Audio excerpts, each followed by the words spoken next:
So mayong hapon sa tanan. So while waiting day no kanang mga tagtag updates niyo no sa atong mga task no today. So hello mga viewers no. Kumusta ang tanan? And then ang atong mga task for today no, mga tagtanin niyo og kuan kanang dugang nga mga updates. So at least no while waiting karon panahon no kanang naka-chance da. So ganinang buntag no naata dito sa may of course no sa atong hinumduman ganinang buntag nakakuha man ta dito sa may of course Timbaw no first time nato dito sa may Timbaw no katong group no na met nato sila.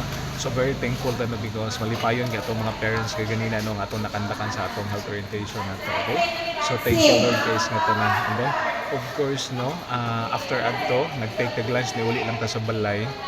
So thankful ta no kay sayo lang sad ta no enough gid kaayo no or may extra pag ganit ang time ka ganinang buntag. Okay, so mo to nakapahuway tagadali sa balay no in preparation for this afternoon nga session nato no atong health orientation.